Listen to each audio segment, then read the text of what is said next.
Thank you very much, Dick. It's a pleasure to be here this morning.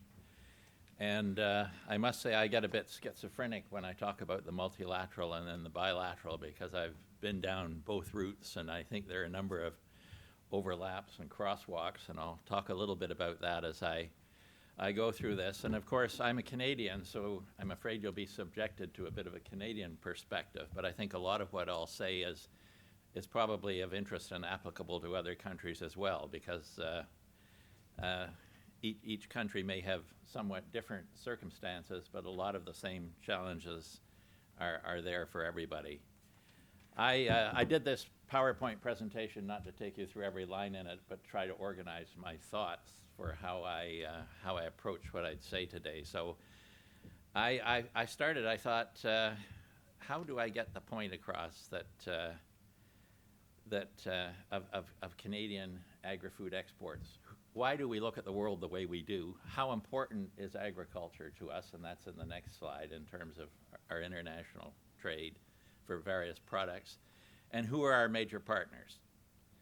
So you can see our major agricultural export markets here. It's not surprising that that we worry more about our relationship with the United States than anybody else.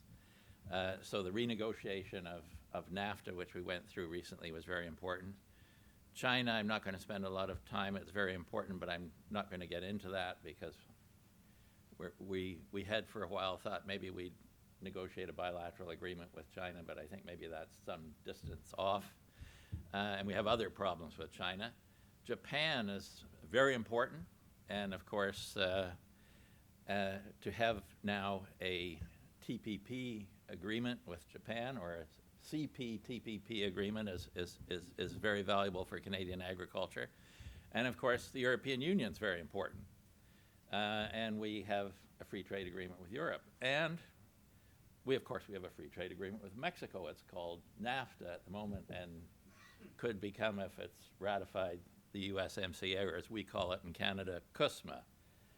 And of course, in Mexico, they call it TMEC. This could, lead to a certain amount of confusion, but that's the world. Yeah. We're a large producer, the 5th largest exporter of agriculture and agri-food products. And half of everything we produce is exported. So that's and in some commodities, as you can see there, it's much larger than half. So when we're talking about 90% of our canola production is exported, that means when we get hit in a major market like China, for whatever reason it is, that's a very serious problem. So you can see why we worry about trade agreements, because that's what creates this stable environment in which we can sell that very significant proportion of our production that we don't consume domestically. Now, traditionally, of course, and as an old guy, I remember something about the past, we used the GATT to negotiate improved access to foreign agricultural markets, including the United States, and we made a lot of success in that. There were very significant bilateral negotiations within the context of the multilateral GATT negotiations that dealt with agricultural products, and we achieved a substantial amount of success. With the free trade agreement with the United States and then NAFTA, that changed somewhat, but of course, at the same time, we were also negotiating the Uruguay round, and with very substantial reform, as was outlined in our previous panel in terms of the structure of agricultural trade. So that sort of kept the multilateral up to speed with the bilateral from a Canadian perspective. The dynamic changed somewhat as the United States moved to an approach of competitive trade liberalization.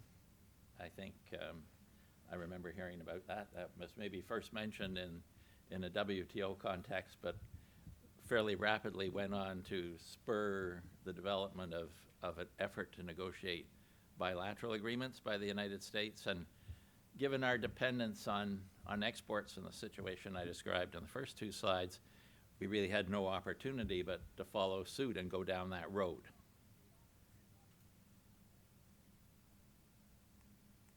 Oh, there we are. So just to think about what's happened with these major markets, obviously in negotiating trade agreements, we've tried to think about what are the major markets in which we could benefit from agreements. And so this is sort of chronologically looking at how the FTAs with major market access for, particularly for agricultural products, have come into being. First with South Korea, where of course we lagged behind the United States. The United States got there first and we suffered. Then with Europe in 2017, when the agreement came into force provisionally. And of course, we were ahead of the US. And with the CPTPP, which is the rebranded Trans-Pacific Partnership, of course, that came into force at the end of last year and provided a substantial reduction in duties between Canada and Japan.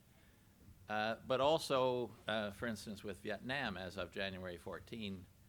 So there's some very significant developments there from the point of view of opportunities for Canadian agriculture. And we recognize a number of those may be at the expense of our American competitors.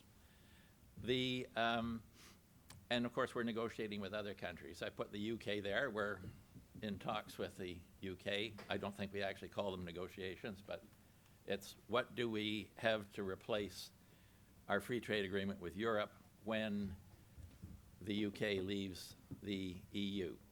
So, and we're negotiating with Mercosur and ASEAN and others.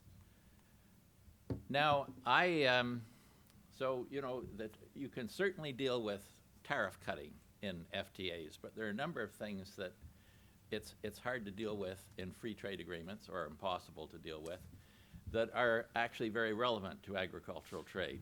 And since nobody actually sort of ran through this list in the last panel, let me do it briefly here. I mean, so, you know, first of all, there's the basket of issues: subsidies, domestic support, export subsidies, anti-dumping and countervailing duties, which really don't form part of any free trade agreement, certainly not in any substantial way any free trade agreement that the United States is party to.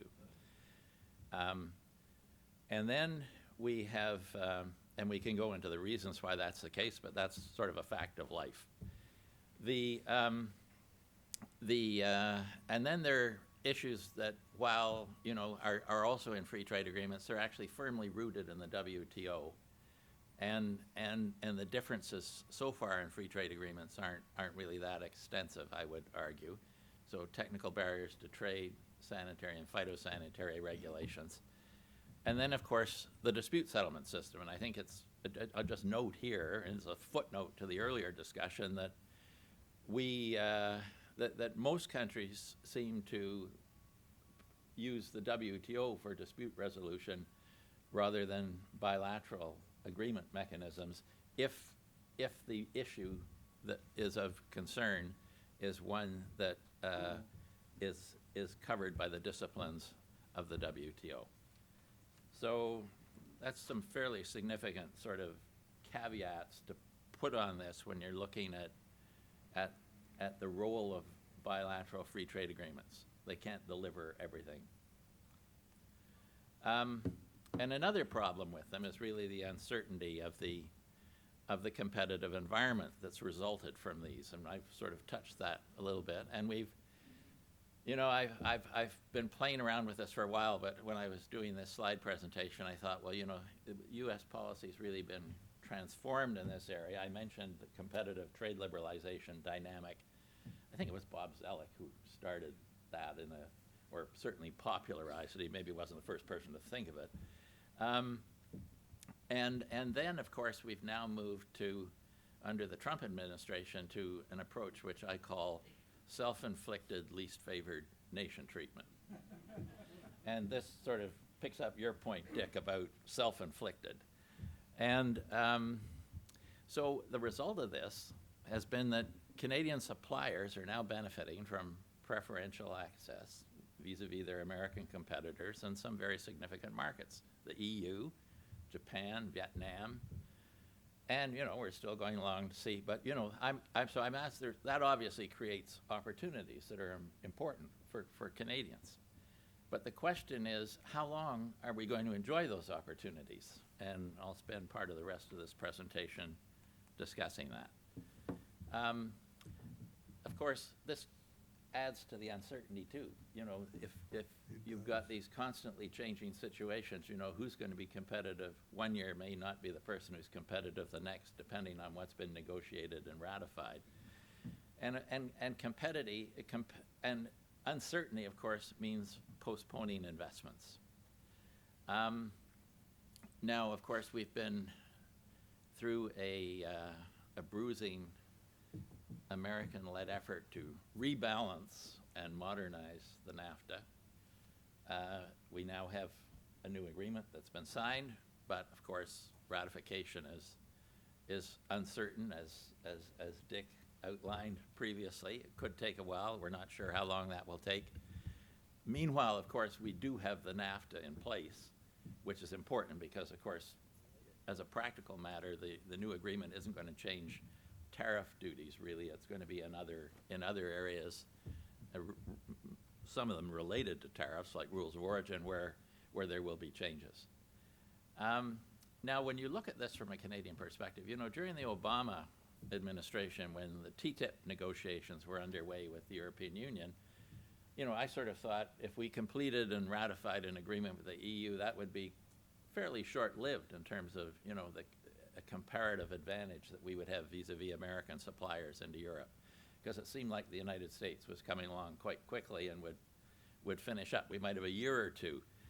Well, so far we've already had 2 years, and it looks, I think, like, I'll get into this in a moment, but we'll have some more time. And then, of course, there's the Trans-Pacific Partnership, where the you know, the Obama administration did everything it could to try to get the best deal possible from those countries.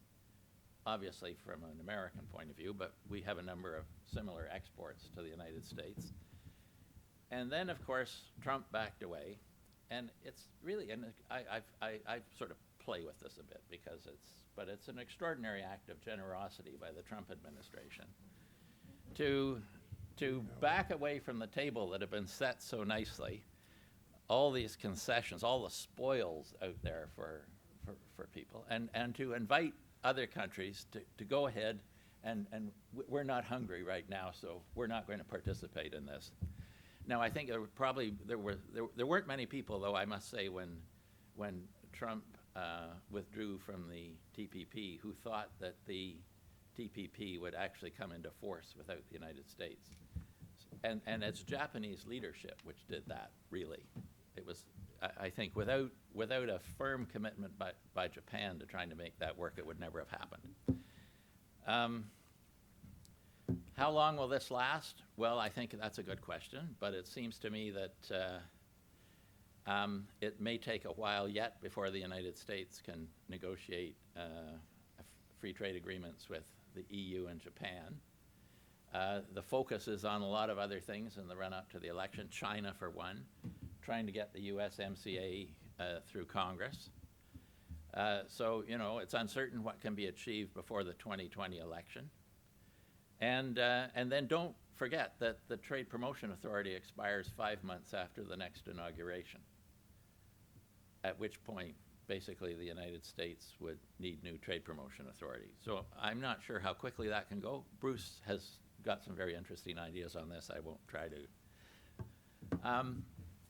So on this, then I thought, well, having done this sort of rambling look at things, how do I sort of end it up? And because I think that, you know, we should really be looking at how trade agreements can reduce uncertainty. And I think the best approach really is to think about what are the broadest objectives of what we're trying to achieve here. And I think we should be encouraging the efficient allocation of resources on a global basis. And we should look at the contribution that can be made through these agreements to sustainable agriculture. And this latter point, it really goes back to what Megan said at the beginning about Senator Lugar, and is, you know, I think we also should be thinking of these agreements as ways of reducing the trade tensions that can undermine global security. And this is my last page. And I think bilateral deals aren't really going to cut it. They don't get us there in the proper way. Open-ended plurilateral agreements might work, or multilateral ones. You know, other people have talked about the prospects of what perhaps could be achieved. One of the things I wonder, and I don't have quite the same euphoria that Alan Wolf has, but I think it's a very good way of looking at things, and it's made me think again. But I've put this piece here at the end that, you know, maybe after 4 or 8 years of Trump's trade policies, the world might be ready for a new burst of multilateral cooperation.